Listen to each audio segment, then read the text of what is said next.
Hello viewers, আসসালামু আলাইকুম। Welcome back to my channel. আজকে আবারও সবাইকে স্বাগতম জানাচ্ছি আমার নতুন আরও একটি রেসিপি দেখার জন্য। আজকে তৈরি করে দেখাবো 1 কাপ আটা ও একটি মাত্র ডিম দিয়ে অসম্ভব সুস্বাদু একটি নাস্তা রেসিপি। নাস্তা বা পিঠা যেটাই বলেন না কেন, দেখতে যেরকম লোভনীয়, খেতেও হবে বেশ মজাদার। ঘরে থাকা অল্প কিছু উপকরণ দিয়ে এই নাস্তা রেসিপিটি যে কোনো সময় তৈরি করে ফেলা যাবে। রেসিপিটি প্রথম থেকে লাস্ট পর্যন্ত দেখতে থাকুন, আশা করছি আপনাদের কাছে অনেক ভালো লাগবে। রেসিপি ভালো লাগলে চ্যানেলটিকে সাবস্ক্রাইব করে দিবেন আর পাশে থাকা বেল আইকনটি প্রেস করে দিবেন। তাহলে চলুন দেখে নেওয়া যাক এই নাস্তাগুলো আমি কিভাবে তৈরি করছি। এই নাস্তাগুলো তৈরি করার জন্য প্রথমে একটা মিক্সিং বোলে নিয়ে নিয়েছি 1 কাপ পরিমাণ আটা। আটার পরিবর্তে এখানে ময়দাটাও নেওয়া যাবে, কোনো অসুবিধা নেই। আমার হাতের কাছে আটা ছিল, তাই আমি আটা দিয়ে এই রেসিপিটি তৈরি করছি। তারপর আমি এখানে অ্যাড করে দিচ্ছি স্বাদ অনুযায়ী লবণ। লবণের পরিমাণটা একটু বুঝিয়ে দিতে হবে, বেশি লবণ পড়লে কিন্তু খেতে ভালো লাগবে না। তারপর আমি এখানে অ্যাড করে দিচ্ছি 1 চা চামচ চিনি। সবশেষে আমি অ্যাড করে দিচ্ছি 2 টেবিল চামচ সয়াবিন তেল। এখন আমি একটা হুইস্কের সাহায্যে এই শুকনো উপকরণগুলো খুব ভালোভাবে মিশিয়ে নিচ্ছি। শুকনো উপকরণগুলো আমাদের খুব ভালোভাবে মিশিয়ে নিতে হবে। ময়ামটা যত ভালো হবে, নাস্তাগুলো খেতেও কিন্তু ততটাই ক্রিস্পি হবে। বন্ধুরা, আমরা কিন্তু সকাল বিকালে কিংবা বাচ্চাদের টিফিনে নানান ধরনের নাস্তা তৈরি করে থাকি।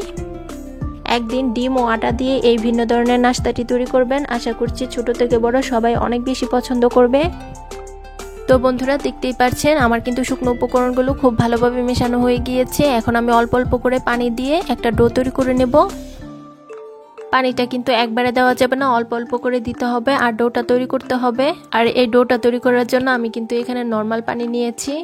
তো বন্ধুরা, দেখতেই পাচ্ছেন আমি অল্প অল্প করে পানি অ্যাড করছি আর হাত দিয়ে খুব ভালোভাবে মধ্যে মধ্যে একটা ডো তৈরি করে। সাধারণত রুটি পরোটা তৈরি করার ক্ষেত্রে আমরা যেরকম ডো তৈরি করি, এই ডোটাও কিন্তু ঠিক একইভাবে আমাদের তৈরি করে নিতে হবে। বন্ধুরা, যারা আমার এই ভিডিওটি দেখছেন প্লিজ চ্যানেলটিকে সাবস্ক্রাইব করে দিবেন আর যারা পেজ থেকে দেখছেন প্লিজ একটি লাইক দিয়ে দিবেন। আমরা কিন্তু প্রতিদিনই বাচ্চাদের জন্য বিভিন্ন রকমের টিফিন তৈরি করে থাকি। একদিন এই ভিন্ন স্টাইলের নাস্তাটি তৈরি করে দেখুন, সব চেটেপুটি খেয়ে ফেলবে। বন্ধুরা দেখুন, আমি হাত দিয়ে মধ্যে মধ্যে খুব ভালোভাবে একটা মসৃণ ডো তৈরি করে নিয়েছি। এখন আমাদের এই ডোটাকে রেস্টে রাখতে হবে, তার জন্য আমি একটা ঢাকনা দিয়ে ঢেকে রেস্টে রেখে দিচ্ছি 5 মিনিটের জন্য। আর এরই মধ্যে নাস্তাটি তৈরি করার জন্য আমরা একটা পুর রেডি করব। তার জন্য আমাদের একটা ডিম ভেঙে নিতে হবে। দেখুন বন্ধুরা, এখানে আমি একটা ছোট্ট বাটিতে একটা মিডিয়াম সাইজের ডিম ভেঙে নিচ্ছি। এখন একটা কাঁটা চামচের সাহায্যে ডিমটাকে আমি খুব ভালোভাবে ফেটিয়ে নিচ্ছি। বন্ধুরা, দেখতেই পাচ্ছেন ডিমটা আমার খুব ভালোভাবে ফেটানো হয়ে গিয়েছে। এখন আমি এই ডিমটাকে একটা সাইডে রেখে দিচ্ছি। এখানে দেখুন বন্ধুরা, চুলায় একটা কড়াই বসিয়ে দিয়েছি আর এর মধ্যে দিয়ে দিচ্ছি 2 টেবিল চামচ সয়াবিন তেল। তেলটা গরম হয়ে গেলে এর মধ্যে আমি অ্যাড করে দিচ্ছি 1/2 কাপ পরিমাণ পেঁয়াজ কুচি। এখন এই পেঁয়াজটাকে তেলের মধ্যে একটা হাতের সাহায্যে হালকা করে ভেজে নিচ্ছি।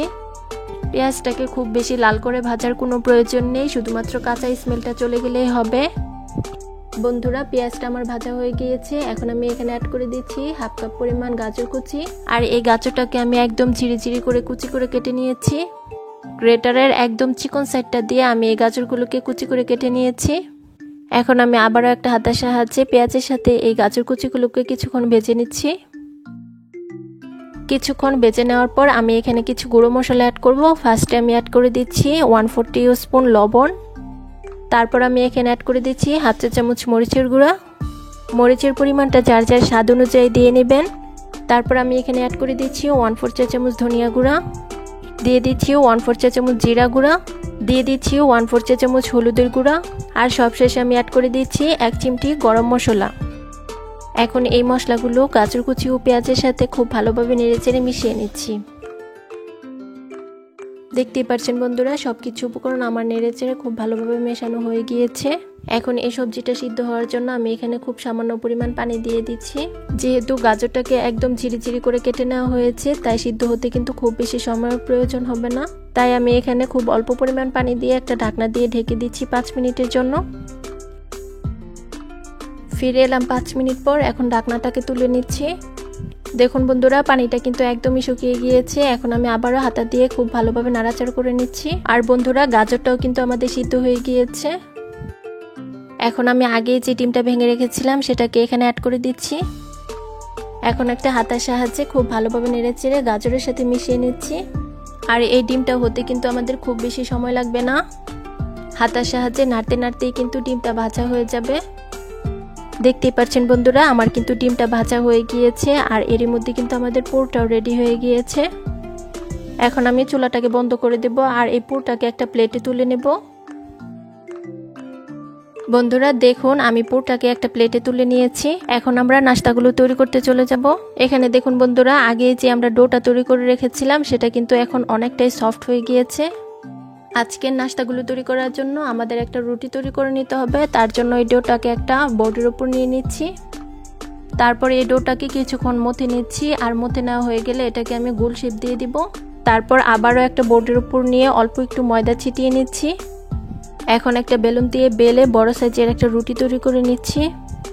বন্ধুরা আবারও বলছি যারা আমার এই ভিডিওটি দেখছেন প্লিজ চ্যানেলটিকে সাবস্ক্রাইব করে দিবেন আর পাশে থাকা বেল আইকনটি প্রেস করে দিবেন।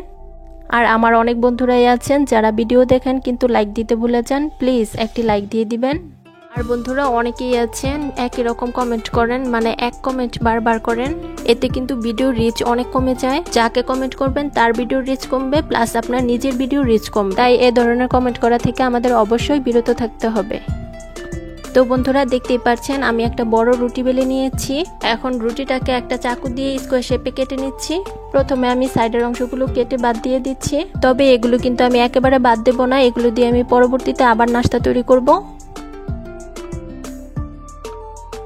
এখন আমি আবারও এই স্কোয়ার শেপের রুটিটাকে মাঝখান দিয়ে কেটে নিচ্ছি। তারপর আবারও আড়াআড়িভাবে দুটি ভাগে ভাগ করে স্কোয়ার শেপ দিয়ে নিচ্ছি। বন্ধুরা দেখতেই পাচ্ছেন নাস্তাগুলো তৈরি করার জন্য আমাদের কিন্তু শীটটা তৈরি করা হয়ে গিয়েছে। এখন আগে যে ডিমের পুরটা তৈরি করে রেখেছিলাম তার থেকে অল্প অল্প করে পুর এর মধ্যে অ্যাড করে দিচ্ছি।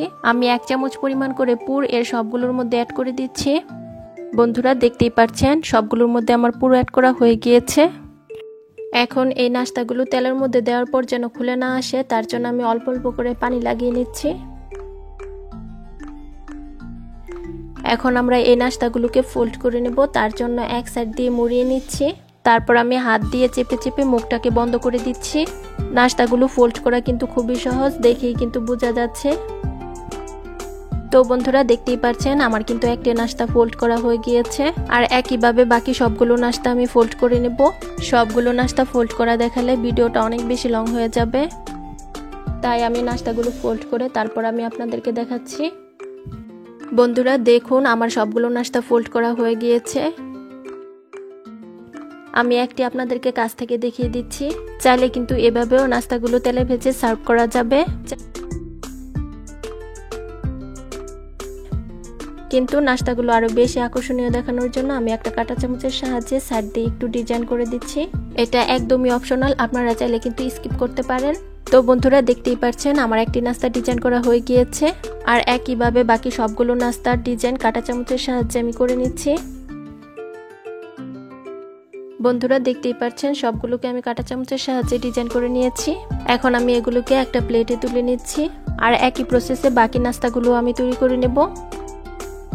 বন্ধুরা সবগুলো নাস্তা আমার বানানো হয়ে গিয়েছে। এখন এই নাস্তাগুলো ভেজে নেওয়ার জন্য চুলায় একটা প্যানে পর্যাপ্ত পরিমাণ তেল দিয়ে দিচ্ছি। তেলটা গরম হয়ে গেলে এর মধ্যে আমি একে একে নাস্তাগুলো অ্যাড করে দিচ্ছি। আর তেলটাকে কিন্তু খুব বেশি গরম করে ফেলা যাবে না, তেলটা খুব বেশি গরম করে ফেললে ওপরটা কিন্তু পড়ে যাওয়ার সম্ভাবনা থাকবে। তাই মিডিয়াম হিটে নাস্তাগুলো আমাদের ভেজে নিতে হবে। আর সবগুলো নাস্তা কিন্তু এক ব্যাচে ভাজা যাবে না, 2 ব্যাচে আমি নাস্তাগুলো ভেজে নেব। বন্ধুরা নাস্তাগুলোর একটি সাইড হয়ে গেলে আমি নাস্তাগুলোকে উল্টে দিচ্ছি। দেখতেই পাচ্ছেন বন্ধুরা উল্টে পাল্টে নাস্তাগুলোকে আমি গোল্ডেন কালার করে ভেজে নিয়েছি। এখন আমি একটা ছাঁকনির সাহায্যে নাস্তাগুলোকে তুলে নিচ্ছি আর একই প্রসেসে বাকি সবগুলো নাস্তাও তেলের মধ্যে ভেজে নেব। বন্ধুরা সবগুলো নাস্তা আমার তেলের মধ্যে ভাজা হয়ে গিয়েছে। এখন আমি এগুলোকে পরিবেশন করে দেখিয়ে দিচ্ছি। দেখুন বন্ধুরা নাস্তাগুলো দেখতে কি অসম্ভব লোভনীয় হয়েছে আর খেতেও কিন্তু হয়েছে অনেক মজাদার। আমি একটি নাস্তা আপনাদেরকে কাছ থেকে দেখিয়ে দিচ্ছি আর ভেঙেও দেখিয়ে দিচ্ছি ভিতরটা কি সুন্দর হয়েছে।